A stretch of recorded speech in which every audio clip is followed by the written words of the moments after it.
Dear students, today we will discuss on the topic taxonomic evidence.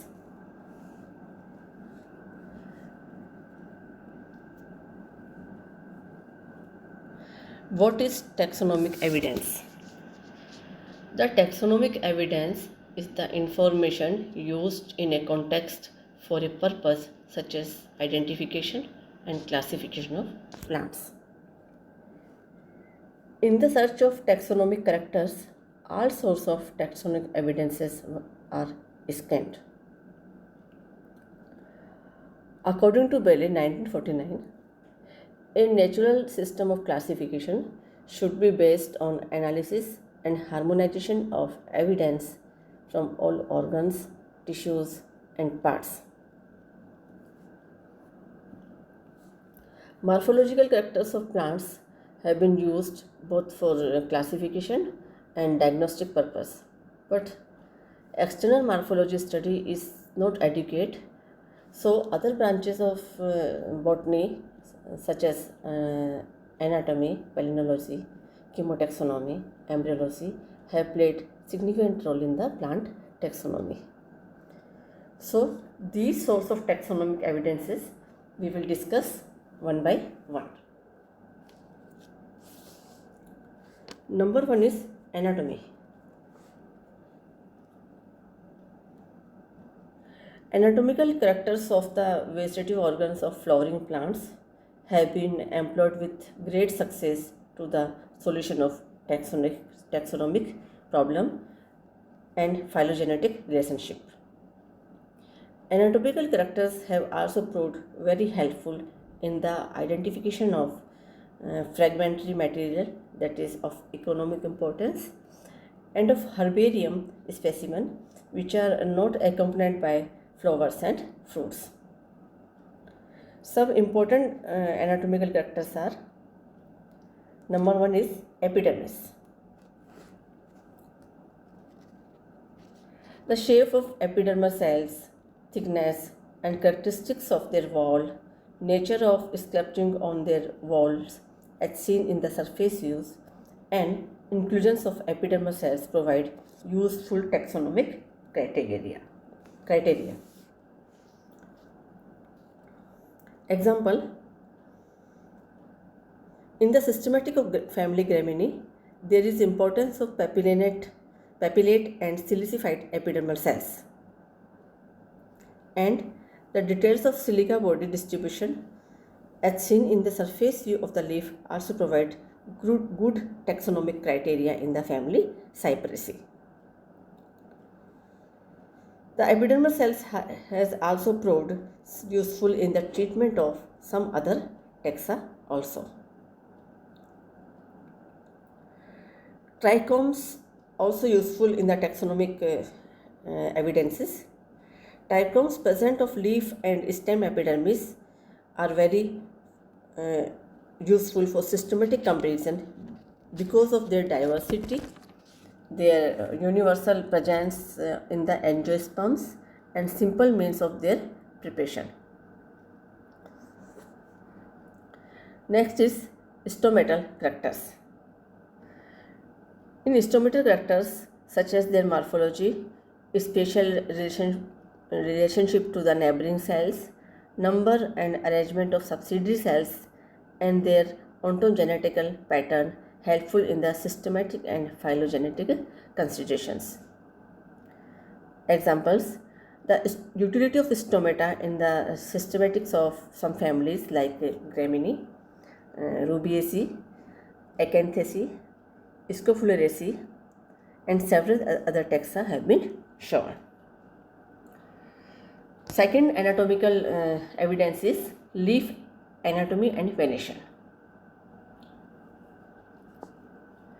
The leaf anatomy is one of the most reliable character which is used in the grass systematics.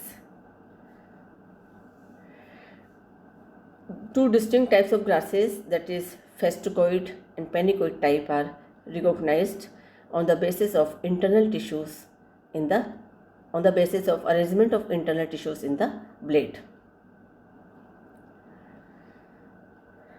In family Rutaceae, Berberidacea, and several other taxa, systematics variation pattern is also utilized in the systematics of these family. Third anatomical character is petiole and nodal anatomy. Certain anatomical characters of petiole, such as petiole outline, number of layers of parenchyma cells in the cortex, distribution of perivascular fibers, vascular tissue, provide useful evidence in the classification of certain leguminosae. In addition to petiole, nodal anatomy also provide valuable information for showing relationship of genera or even species. On the basis of nodal structure, the subfamily Icacinoideae of the subfamily Icacinoideae of family Icanaceae is divided into two distinct sections. One section characterized by trilocular nodes, and second one is by unilocular nodes. Fourth is sclerite. Scleris is also an important diagnostic tool in many taxa and also in verifying the naturalness of taxonomic groups and in making their internal rearrangement. Fifth anatomical character is cellular contents. The distribution pattern and variety of starch, protein, tannin, crystals, and other mineral deposits in the plant tissue are of considerable diagnostic importance. The microscopical characters of starch grains, such as shape, size, and their appearance in Polaroid light, are highly distinctive and reveal generic, specific, or even vertical criteria. Deposition of silica bodies in grasses, sage have been found role in the systematic value. Next anatomical character is wood anatomy. The structure and nature of vessel elements, vascular rays, distribution of axial parenchyma, and plane of division of Campbell initials determine the structure of storied wood are important characters of wood which provides taxonomic evidences. Second is palynology. After anatomy, second is palynology. In addition to size and general shape, other pollen characters such as number, position of furrows and apertures, and details of sculpting on the axine are of taxonomic value. These characters are helpful in differentiation of various taxa, and they also provide useful classification of newly discovered taxa and in their phylogenetic consideration. The examples are the genera Salix and Populus belongs to family Salicaceae can be distinguished on the basis of their pollen characters.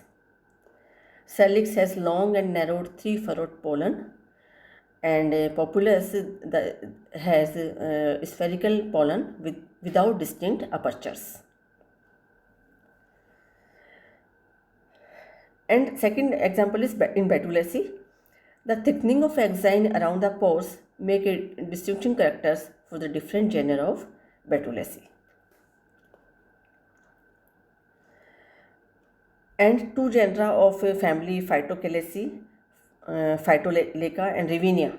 Two members of Phytoleucaceae, which are Phytoleuca and Rivinia, can be recognized on the basis of their palynological characters. So, this is about palynological characters which are useful in taxonomic evidences in plant taxonomy. Third taxonomic evidence we will study is embryology. Embryology has played a significant role in systematic consideration.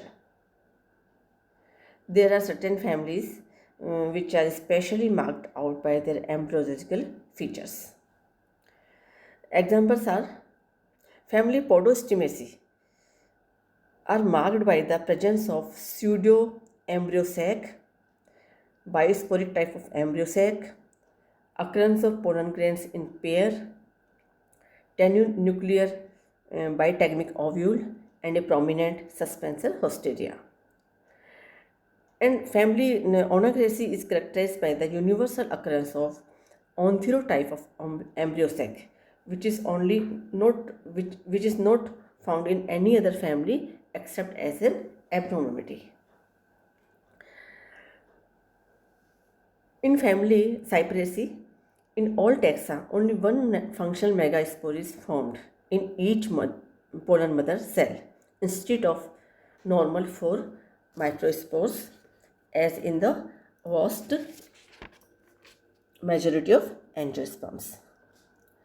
On the basis of this single feature, it is possible to identify the members of the family Cyperaceae.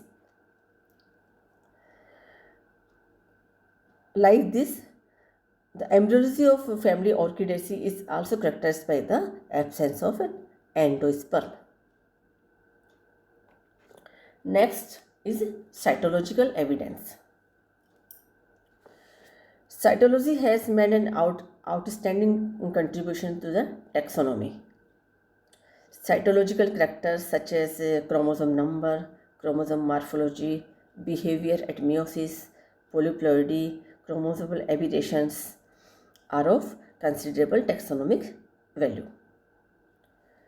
The chromosome number is usually constant in a species, and this makes it an important taxonomic character. We know that chromosomes are also vary in form, size, volume, and in the amount of distribution of heterochromatins. These characters of karyotype are taxonomically very useful. Examples: the monocotyledons have usually larger chromosomes than the dicotyledons, and in general, woody plants have smaller chromosomes than their herbaceous relatives.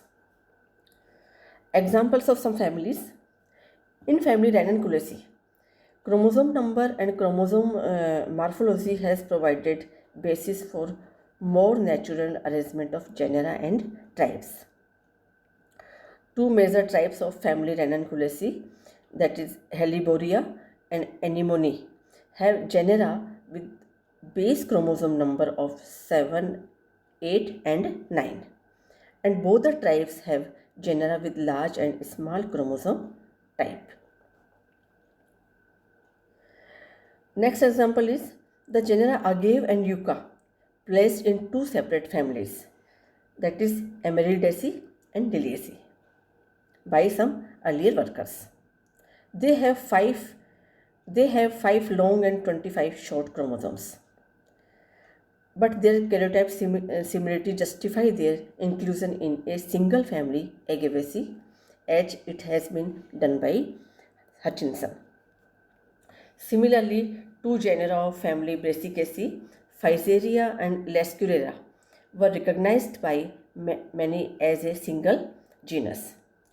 Cytological evidence suggests that these two genera should remain separated. Next evidence is phytochemistry. The application of chemistry to systematics is called phytochemistry. Chemical characters of plants have long been of practical value. The occurrence and distribution of various types of chemical substances present in the plants form the taxonomic evidences. All kinds of chemical substances denotes all kind of chemical substance do not reveal information useful to the taxonomist. Examples: the smell of crushed leaves, that is due to the presence of characteristic essential oils in the family Apiaceae and Lamiaceae, are quicker means of identifying their members. The non-protein amino acids are also of great taxonomic value. They are more numerous than protein amino acids. Their taxonomic significance is due to their discontinuous distribution and less susceptibility to rapid change.